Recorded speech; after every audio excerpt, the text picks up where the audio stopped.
Oke, assalamualaikum warahmatullahi wabarakatuh. Selamat datang ya di channel YouTube saya. Dan sepertinya pertemuan berikutnya saya juga akan ya memberikan materi dengan cara seperti ini ya, yaitu saya merekam video materi saya, kemudian saya akan upload ke YouTube.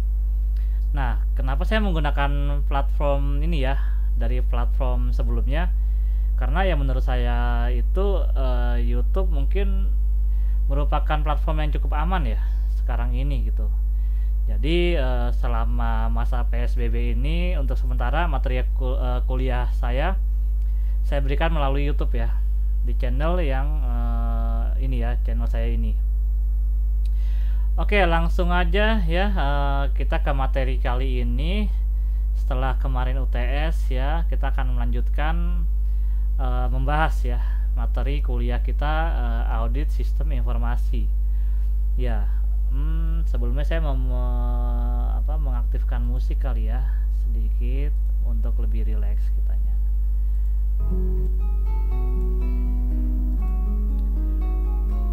Oke, mungkin segini kurang ya, tambah dikit, kurang dikit ya, terlalu kencang. Oke ya, kali ini kita akan bahas tentang bab 11, yaitu Decision Support System ya, dimana kita akan bahas tentang perannya atau peranan dia dan aplikasinya dalam auditing ya. Seperti apa sih DSS ini peranannya ya, dan implikasinya terhadap auditing ya.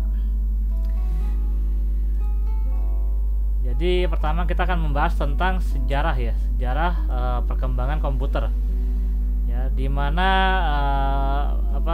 komputer yang pertama kali itu adalah mesin diferensial atau mesin hitung ya, dari Charles Babbage ya. Kemudian ada mesin tabulator, punch card ya, dari Herman Hollerith, dan mesin penjumlah oleh William Burroughs ya pada tahun 1800-an.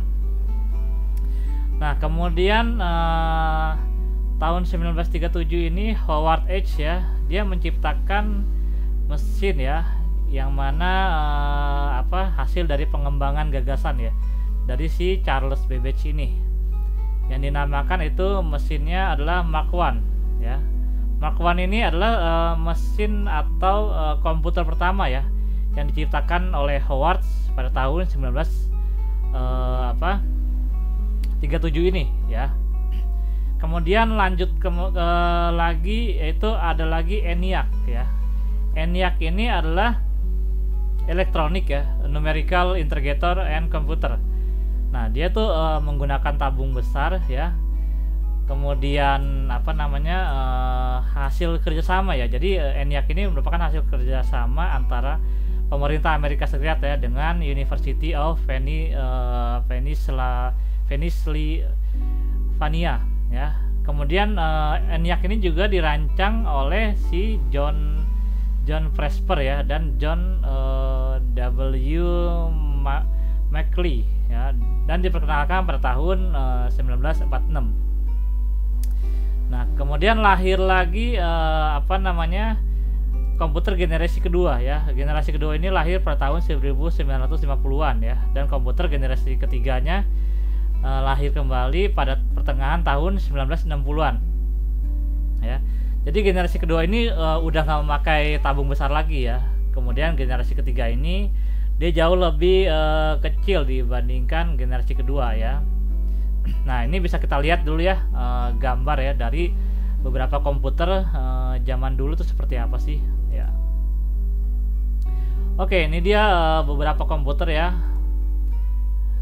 mulai dari ENIAC ya, seperti ini, dimana banyak kabel-kabel ya, kemudian cukup besar juga ya. Ini seperti lemari atau kayak sound system gitu ya.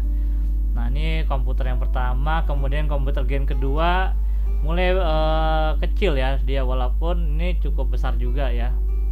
Dan ini seperti kayak suatu kotak gitu ya, dimana ini bentuknya partisi-partisi gini ya, kotak-kotak gini. Kemudian gen ini juga gen 2 lagi masih sama ya, seperti ini juga. Nah, kemudian Gen 3 adalah komputer yang mungkin kita cukup kenal ya, karena saya juga pernah mencoba komputer Gen 3 ini ya. Nah, kemudian lahirnya komputer Gen 4 yang lebih kecil lagi ya, sampai sekarang menjadi notebook ya, paling kecil banget. Oke, itulah perkembangan zaman tuh semakin maju ya, semakin pesat ya. Oke, kemudian kita lanjut langsung ke DSS ini ya. Jadi perkembangan hardware yang pesat ini juga diikuti oleh perkembangan software ya yang pesat juga, karena itu akan membuat komputer tersebut juga menjadi sangat fleksibel dan mudah digunakan ya. Seperti zaman sekarang ini kan, semakin kesini tuh laptop semakin tipis gitu ya, semakin mudah dibawa juga ya. Dan kemudian DSS diperkenalkan ya pertama kali oleh Michael S. Scott Morton ya. Kemudian dengan G. Anthony Bory dan Peter G. Dawelkian pada tahun 1980-an.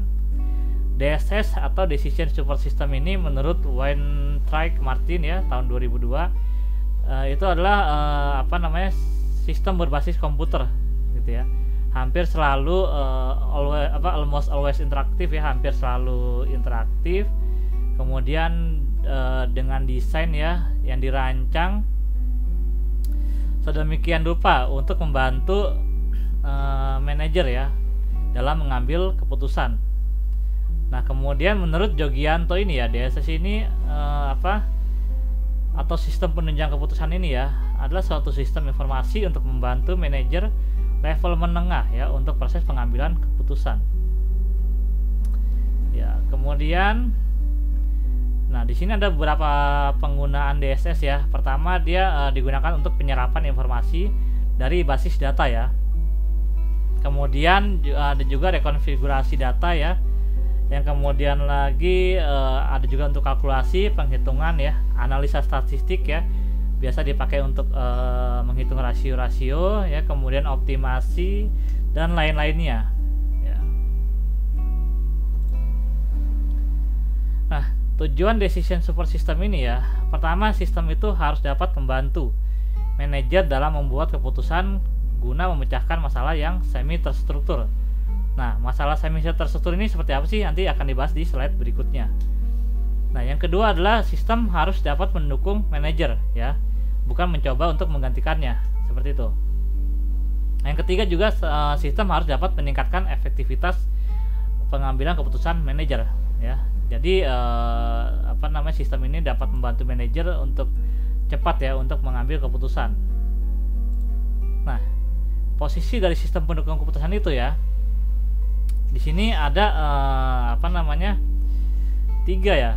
tiga jenis permasalahan ya, dimana di sini juga terdapat solusinya ya masing-masing permasalahan. Yang pertama akan kita bahas satu persatu ya. Yang pertama adalah permasalahan terstruktur ya. Kemudian permasalahan struktur ini ya, jadi pastinya kan di dalam suatu bisnis perusahaan tuh selalu ada masalah yang terjadi kan, baik dalam internal maupun eksternal perusahaan ya. Nah, masalah yang biasanya terjadi itu dalam DSS ini dikategorikan menjadi 3 sifat ya. Pertama, terstruktur, kedua semi terstruktur ya, dan ketiga tidak terstruktur ya. Nah,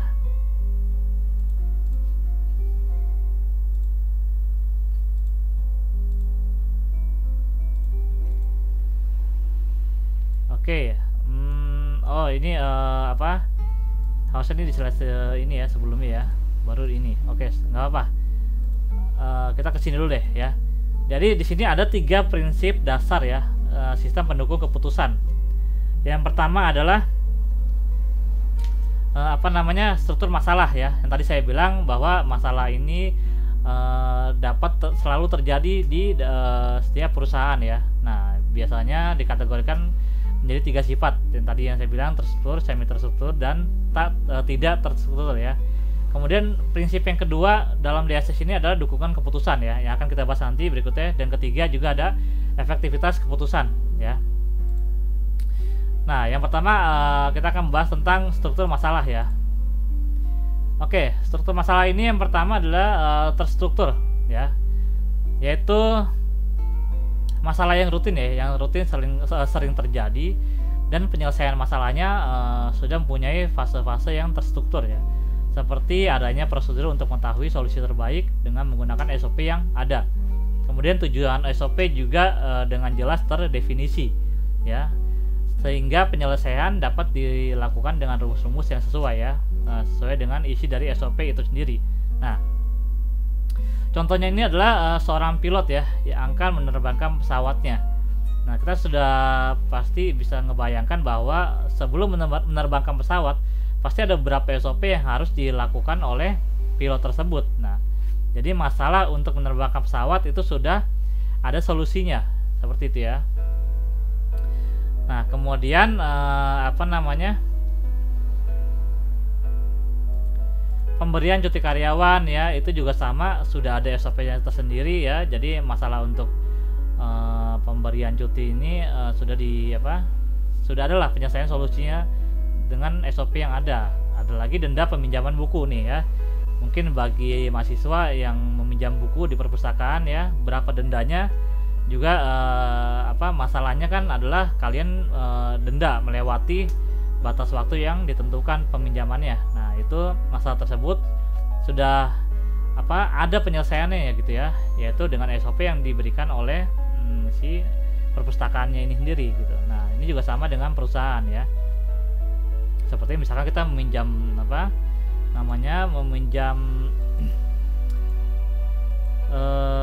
pinjaman gitu ya. Biasanya suka ada pinjaman karyawan. Nah, itu ada waktunya yang harus dibayarkan oleh si karyawan ini kayak gitu.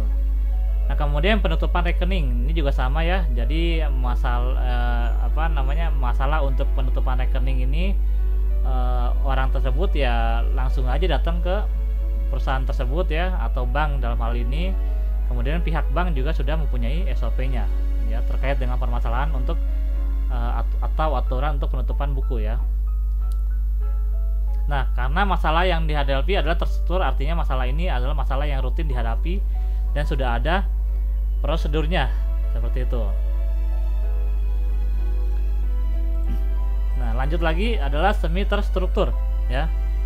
Nah, di mana masalah ini adalah masalah yang berada antara masalah yang terstruktur dan yang tidak terstruktur ya. Artinya bisa aja masalah yang dihadapi adalah masalah rutin ya, tetapi prosedur standarnya yang biasa digunakan itu nggak dapat memecahkan masalah tersebut ya.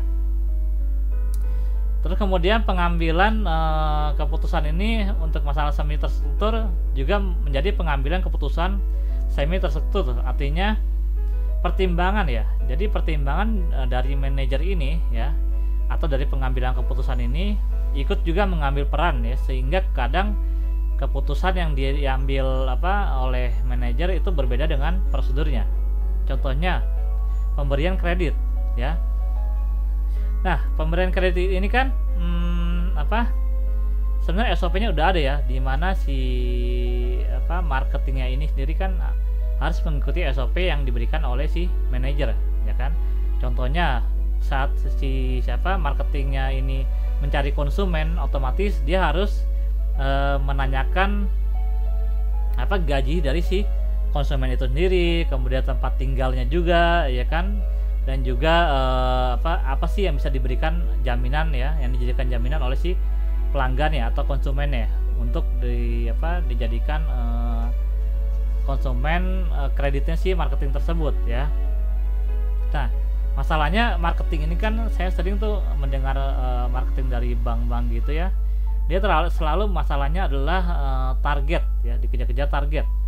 Nah, pada ada masanya mereka itu tidak melihat dari SOP-nya ya, tetapi dia melihat dari substantif atau substansi yang sekiranya masih bisa ya,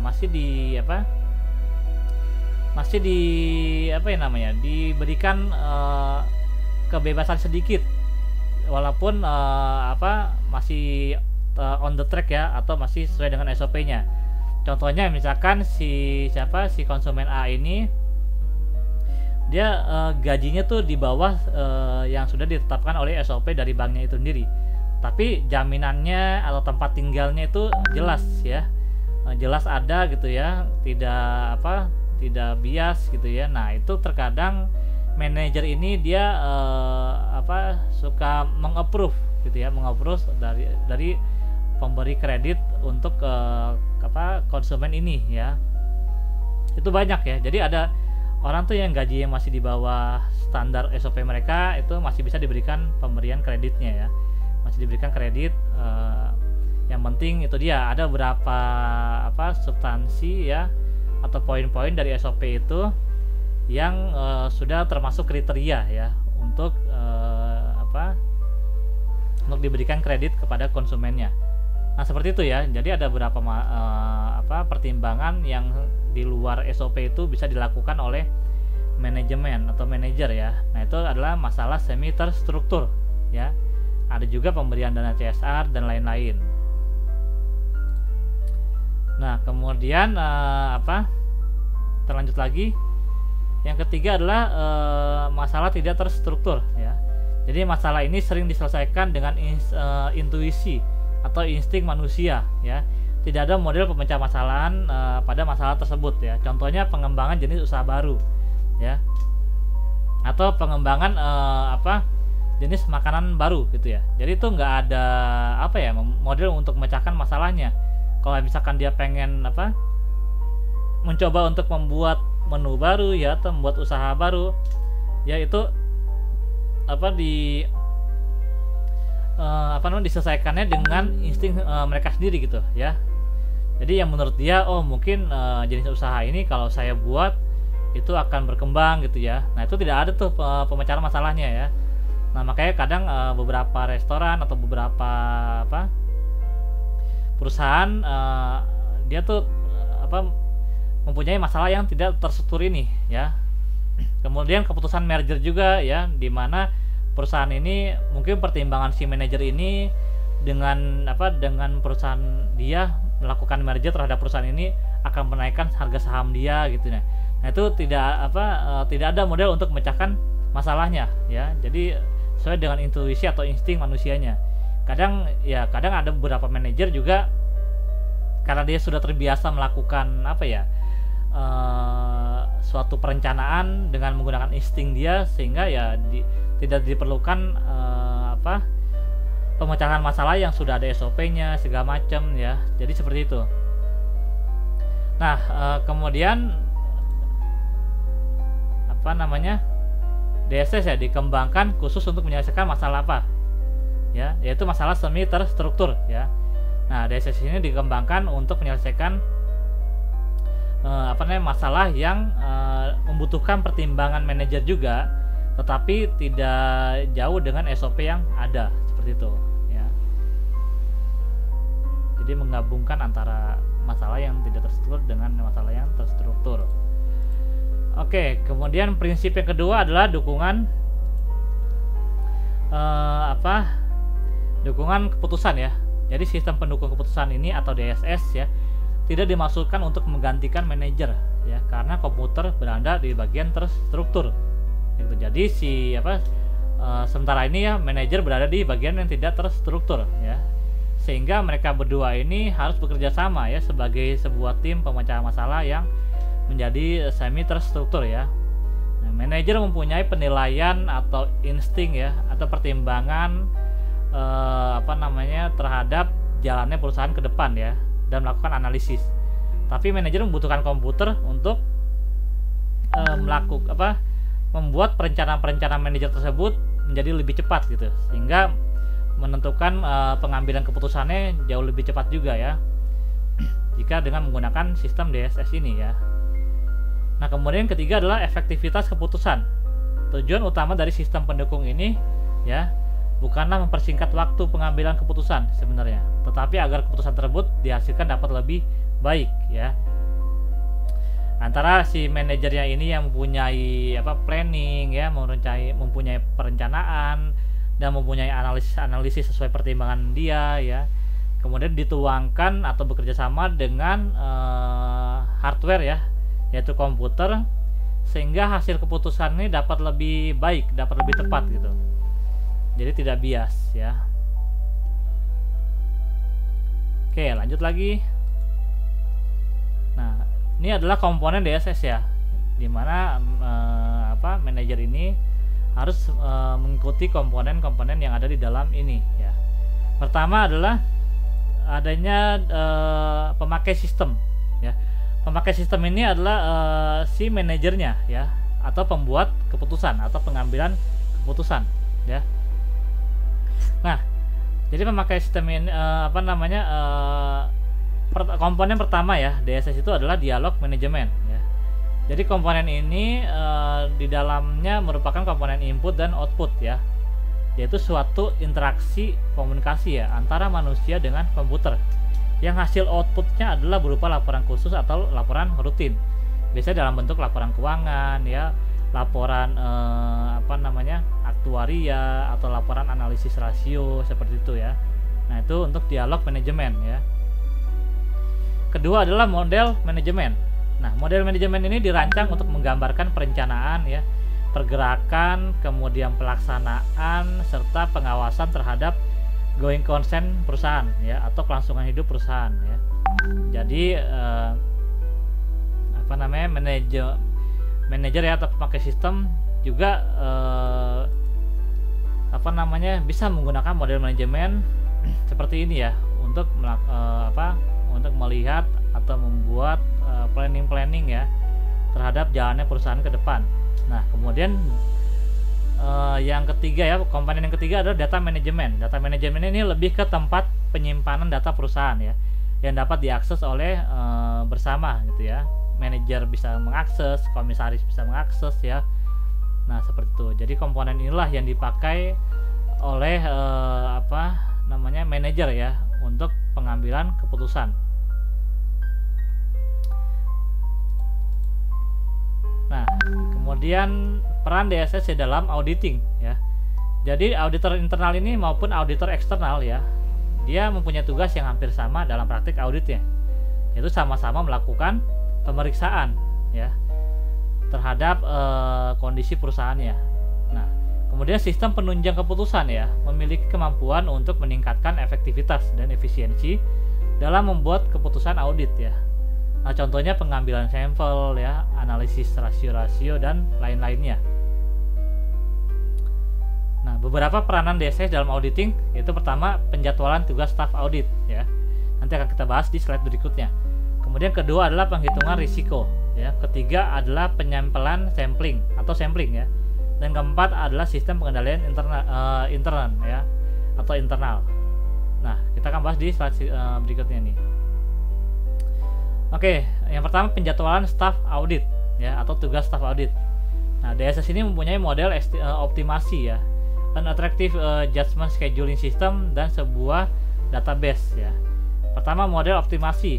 Nah, dalam DSS ini ya, dia mempunyai model matematika untuk menghitung komposisi auditor dan penugasan mereka terhadap tiap-tiap pekerjaan. Nah, jadi dalam DSS ini ya, itu mempunyai peran yaitu untuk menghitung ya komposisi auditor, misalkan perusahaan A dan perusahaan B ya. Jadi besarnya perusahaan pasti akan mempengaruhi komposisi auditor ya. Perusahaan besar tidak mungkin sama dengan perusahaan kecil ya. Nah, dalam DSS ini dia bisa menghitung antara perusahaan besar itu berapa sih komposisi auditornya, seperti itu. Dan juga apa aja penugasan mereka terhadap tiap-tiap pekerjaan ya. Antara perusahaan besar dan kecil pasti berbeda, seperti itu. Nah, ini DSS ini bisa melakukan pembagian tugas seperti itu ya. Yang kemudian tugas berikutnya yang bisa dilakukan oleh DSS adalah judgment scheduling system, atau pembuat jadwal untuk menjaga catatan ya. Kemudian memanggil dan menyajikan penugasan staf audit ya. Jadi di sini si DSS ini bisa melakukan penjadwalan ya terkait dengan jadwal untuk melakukan job desk dari si auditornya ya. Misalkan hari pertama dia harus melakukan apa ya, membuat konfirmasi ya, surat konfirmasi, atau melakukan vouching ya, terhadap faktur-faktur ya, dan juga menyajikan penugasan ya. Misalkan harus mengunjungi kapan harus mengunjungi pabriknya kayak gitu, mengunjungi kantor cabangnya. Nah, ini DSS ini bisa menugaskan hal tersebut ya. Yang ketiga adalah database ya. Ini sama juga kayak tadi database manajemen ya, di mana DSS ini juga menyediakan input ya yang diperlukan oleh model optimasi dan JSS ya. Jadi sama, dia menyediakan input atau database untuk menyimpan ya model optimasi dan JSS ini. Ya. Nah, kemudian peranan DSS dalam auditing yang kedua adalah penghitungan risiko ya. DSS ini juga mampu ya untuk menaksir risiko audit ya, dan membantu auditor untuk memberikan pendapat wajar tanpa syarat atau tidak ya. Kemudian keuntungan dari DSS ini membantu mengurangi bias pada judgement auditor atau pengambilan sampel dengan proportional judgment ya.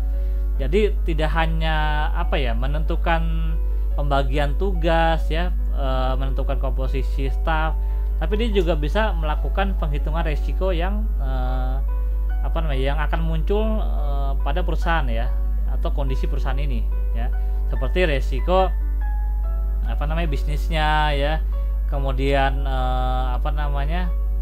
analisis rasio ya, seperti juga risiko kelangsungan hidup perusahaannya ya, 5 tahun ke depan bagaimana. Nah, ini bisa dilakukan oleh DSS ya, dan juga dia juga mengambil pengambilan sampel dengan proportional judgment ya. Artinya dari banyaknya sampel yang dimiliki oleh yang ada pada perusahaan ini, dia bisa mengambil sampel yang menurut auditor ini ada proporsional ya, atau sudah mencukupi untuk sebuah bukti audit. Nah, seperti itu. Nah, kemudian 3 adalah penyempelan atau sampling ya. Nah, ini auditor tidak memeriksa seluruh bukti yang ada ya, melainkan dengan cara mengambil sejumlah sampel tertentu ya. Nah, DSS ini yang digunakan dalam penentuan sampel adalah the Bayesian Assisted Sampling System atau BAS ya. BAS menggunakan suatu pendekatan siklus dalam auditing. Jadi ini seperti software ya, software audit, di mana dia di dalamnya terdapat pendekatan siklus ya, pendekatan siklus untuk menentukan sampel seperti itu. Nah, yang keempat adalah pengendalian internal ya, atau sistem pengendalian internalnya. Nah, DSS ini yang digunakan dalam auditing adalah internal control modeling atau ICOM ya. ICOM adalah sebuah metode ya pendesainan, penganalisaan dan pengevaluasian sistem pengendalian internal berbantuan komputer ya. Jadi DSS ini juga bisa ya merancang suatu metode ya untuk digunakan dalam menganalisa ya atau mengevaluasi sistem pengendalian internal si perusahaan ini ya. Nah, ini dengan berbantuan komputer. Oke, pengembangan DSS ya. Pengembangan DSS dalam implikasinya dalam auditing itu beberapa kantor akuntan sudah menggunakan software review analisis ya secara terperinci dan canggih. Contohnya dari Cooper and Lybrand ya, dia menggunakan pre-audit ya, software audit, yaitu pre-audit namanya, untuk untuk mereka mengaudit perusahaan-perusahaan ya. Kemudian Pitt Markwick ini dia menggunakan software CCAS ya. Nah, dan juga ada lagi Ernst & Young atau EY ya, yang kita kenal, dia menggunakan ISQ ya. Kalau waktu saya mengaudit dulu ya, saya hanya menggunakan software Excel ya. Tapi sekarang ini pemerintah ya atau Kementerian Keuangan dia sudah mengeluarkan software yang namanya Atlas ya.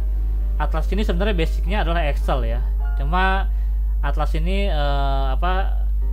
membuat Excel ini sedemikian rupa untuk bisa semuanya terumus gitu ya.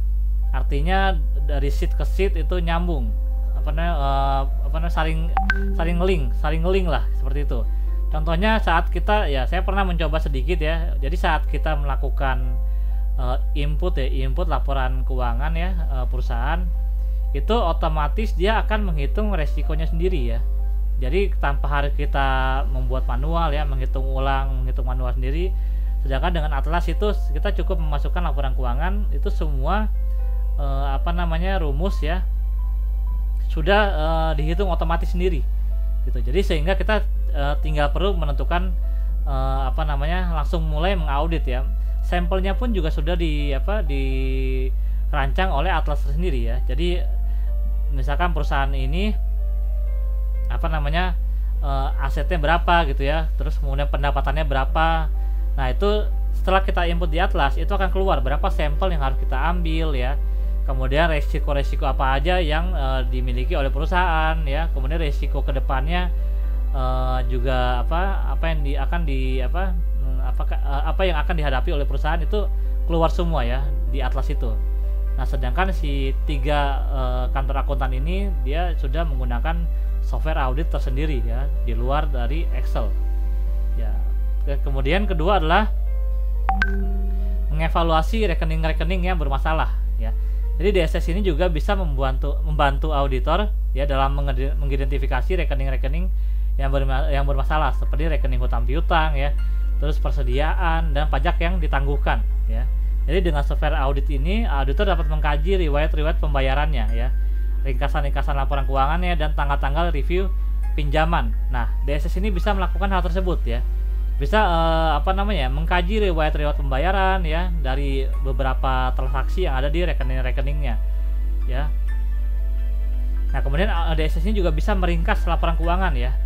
Dan tanggal-tanggal review pinjaman itu dia bisa mensortir ya dari rekening perusahaan ya. Nah, sehingga auditor akan dengan mudah dapat mendaftar pinjaman-pinjaman ya, atau meng-vouching pinjaman-pinjaman yang bermasalah yang dipilih oleh DSS seperti itu.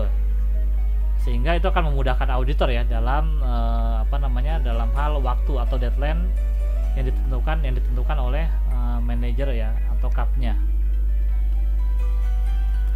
Nah, kemudian pengembangan DSS yang ketiga ya, dia adalah menyeleksi prosedur tes substantif ya dan compliance. Nah, ini sama kita sebelumnya ya. Jadi DSS ini di dalam suatu software ya, di dalamnya ada DSS ya yang kemudian sifatnya yaitu control plan ya. Ini yang digunakan oleh Deloitte ya, dan juga KAP, Haskin dan Shell ya, dan ICA atau ICFI ya dari Arthur Andersen. Nah, kedua software tersebut digunakan untuk mengevaluasi kontrol internal ya atau internal control dan mengusulkan tes-tes yang sesuai. Jadi pengembangan DSS ini yaitu di dalam software audit ya. Dan di sini ada control plan ya, ada ICFI ya oleh Arthur Andersen, di mana dia dapat mengusulkan tes-tes apa aja sih ini tes audit yang sesuai dengan perusahaan ini. Nah, itu bisa dilakukan oleh DSS ya dalam software auditnya. Nah, kemudian keempat, tipe dan tingkat disclosure ya. Disclosure ini adalah pengungkapan ya. Checklist manual ya dengan software word processor ya saat membuat kertas kerja audit ya. Nah, maksudnya ini adalah awalnya dengan software Word ya, word processor itu melakukan checklist manual ya saat membuat kertas kerja audit. Nah, dengan DSS praktek tersebut ya dapat digunakan untuk menentukan pengungkapan yang diperlukan ya. Lebih jauh lagi, DSS dapat memperingatkan ketika ketidakpastian meningkat pada beberapa disclosure atau tren-tren yang memerlukan pertimbangan khusus ya. Jadi ada beberapa pengungkapan yang DSS ini bisa membacanya, yaitu dia bisa membaca ketidakpastian meningkat dari pengungkapan tersebut. Contohnya misalkan pengungkapan terkait dengan kerugian perusahaan. Nah, DSS ini bisa memunculkan apakah kerugian perusahaan ini dapat berdampak ya terhadap perusahaan kedepannya. Nah, kemudian ada lagi tren-tren misalkan yang memerlukan pertimbangan khusus. Ini tren-tren dalam hal ini adalah ekonomi. Nah, DSS juga bisa membuat pengungkapan membaca tren-tren terkait dengan ekonomi sekarang ini kayak gitu. Nah, jadi DSS ini cukup membantu ya untuk proses terkait dengan tingkat disclosure ya, di mana pengungkapan akan lebih pasti ya, tidak bias untuk menjelaskan kondisi si perusahaan ini kayak gitu. Oke, yang terakhir adalah flowcharting otomatis ya. Bisa kita baca sendiri dengan flowchart ini, artinya DSS bisa membuat atau menyediakan suatu flowchart ya, dan input checklist, dan dapat secara otomatis mengupdate flowchart ketika inputnya berubah ya, seperti mengidentifikasi atau mengindikasi kelemahan-kelemahan ya dalam flowchart tersebut, serta merekomendasikan perbaikan-perbaikan dan tes-tes audit yang tepat ya. Jadi DSS untuk finalnya dia bisa melakukan pengindikasian ya, kelemahan-kelemahan apa sih yang dimiliki oleh perusahaan ini ya. Kemudian DSS juga bisa melakukan rekomendasinya ya. Jadi setelah dia membaca indikasi kelemahan-kelemahannya, dia langsung merekomendasikan apa sih perbaikan-perbaikan ya, dan kemudian tes-tes audit apa yang tepat untuk untuk mengatasi kelemahan-kelemahan tersebut ya, yang ada dalam flowchart tersebut. Nah, itu bisa dilakukan oleh DSS seperti itu ya. Oke, selesai ya. Jadi untuk bab 11 tentang DSS sudah selesai sampai sini ya. Saya harap dapat dimengerti ya. Jika ada pertanyaan bisa isi kolom ya, di kolom komentar ya di YouTube saya, atau bisa langsung hubungi saya ya by WhatsApp. Ya, untuk waktunya kurang lebih terima kasih ya. Sampai sini dulu. Oke, dari saya assalamualaikum warahmatullahi wabarakatuh.